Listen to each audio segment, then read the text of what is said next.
Je suis Angie Hoth, je suis chanteuse et écoutez Radio People. Bonjour Angie. Bonjour. The Voice of Switzerland, c'était l'année passée, magnifique et tout, mais avant tout ça, raconte-moi comment tu as commencé de chanter, tout ça. Est-ce que dans la famille on chantait déjà? Est-ce que tu avais des parents et tout? Est-ce que tu étais dans les chorales? On veut savoir comment tu t'es mis à chanter. Alors en fait ça a commencé depuis que j'étais toute petite, parce que mon papa était musicien professionnel, donc j'allais tout le temps le voir en concert, et puis c'est vrai que ça m'a donné envie d'en faire aussi. Et voilà, ça a commencé comme ça. Voilà. Donc tu chantais, mais chantais quoi? Quel style? Comment Alors je chantais un peu du Queen, et bon, mon papa était dans un groupe de country music, donc j'écoutais aussi de ça. Tu jouais de la guitare ou bien Du il chantait? Du piano, d'accord, ok. Mais le piano, tu as essayé aussi? Parce que papa qui Oui, fait alors, du piano, on se dit voilà, la fille fait du piano aussi. J'ai commencé mais plus tard, vers les 14-15 ans. D'accord. C'est une bonne base pour apprendre la musique, le piano par exemple, ou bien c'est uniquement la guitare, ou c'est la voix, ou non, on apprend le solfège comme ça. C'est génial le piano, c'est un instrument que je trouve vraiment superbe. Puis ça permet, au départ j'avais commencé le piano pour me cacher un peu derrière, pour pas être un peu timide seule, au début, voilà, exactement. voilà, ouais. Ça rassurait d'être derrière Voilà, un peu l'instrument et tout. exactement. Ouais. Et puis maintenant, je prends énormément de plaisir à en jouer, à composer. Et Voilà. ça permet aussi de composer des chansons, puis en faire... voilà. La guitare, c'est aussi parce que c'est aussi un très bel instrument pour accompagner, c'est aussi un très bel instrument pour composer, mais toi l'inspiration c'est plutôt le piano. C'est plutôt le piano, oui. La guitare, j'aimerais bien pouvoir en jouer. Je sais quelques accords, mais c'est plus difficile pour moi. Puis on ne peut pas maîtriser tous les instruments, enfin voilà, parce qu'il faudrait des années pour tout, Voilà, pour maîtriser ça et tout. Le piano, on commence donc par la mélodie. Je sais pas, une chanson elle vient, c'est d'abord la mélodie, avant le texte, avant les paroles. Oui, alors d'abord une mélodie, et puis je m'inspire quand même d'un thème.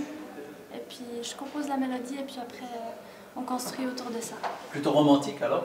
Plutôt léger souvent, romantique ou bien c'est souvent des balades. Ouais. Voilà, exactement. Voilà. Ouais. Plutôt, ça correspond aussi à ta personnalité. Oui, exactement. Une jeune fille romantique. Bon, je peux être un peu fofolle, donc il y a aussi des chansons Ah, c'est bien, oui. qui peuvent bouger, mais souvent c'est des balades. De temps en temps. Puis bon, un papa musicien, tu te mets à faire de la musique, à chanter comme ça et tout, mais à quel moment on se dit, tiens, on va essayer de basculer puis d'en faire une activité professionnelle complète, ou bien est-ce qu'on se dit, voilà, il faut quand même travailler, il faut quand même avoir un métier, il faut quand même faire des choses à côté, puis il faut faire ça le week-end ou le soir?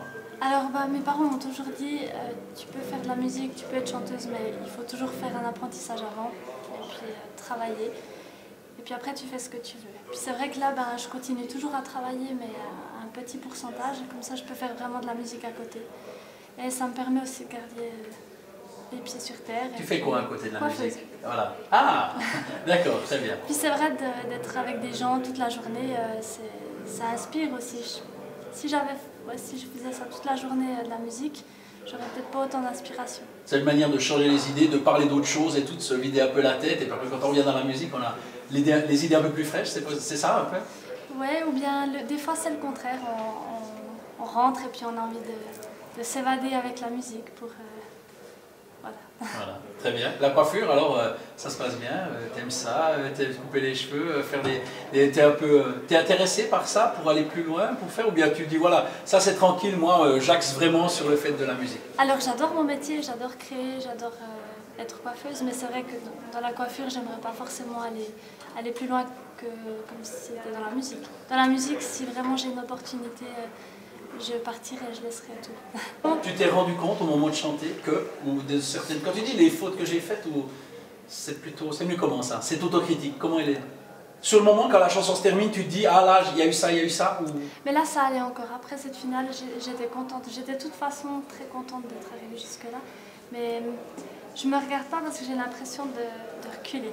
Quand je regarde les choses du passé, j'ai l'impression que je ne vais pas avancer. Mais le passé, ça peut être une semaine avant, c'est toujours une semaine à... Voilà, c'est égal. C'est déjà le passé. Voilà. Oui. Ce soir, je vais chanter et puis je vais sûrement pas... Puis demain, dimanche, voilà, c'était hier soir. Demain, et puis, voilà, il faut aller de l'avant. D'accord, ok. Par contre, mais des fois, c'est bien aussi de prendre un peu de recul et puis de regarder un peu pour s'améliorer. Alors, je fais ça après les concerts. Les concerts en live, pour me corriger. Et puis, j'ai aussi ma famille qui est là, puis qui dit...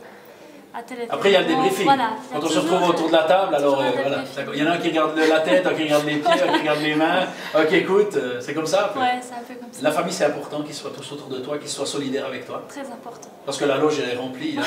Qui c'est qu'il y a dans la loge, par exemple? Aujourd'hui, on est au Téléthon, ici à la télé. On est le 6 décembre 2014. Qui c'est qu'il y a avec toi? Alors, il y a un jeune homme Oui, son prénom? Michael. C'est l'auteur des textes en français de mon album. Il y a ma maman et ma tante. Voilà.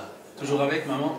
Ils sont toujours là. D'accord. Ouais. C'est important. C'est très important. Tu cherches des yeux quand tu chantes ici, tu peux les voir. Non, avec rien les que la yeux. présence. Tu sais qu'elles sont là, même Voilà. si tu les vois pas ou Ça tu ne me regardes pas. rassure. Voilà.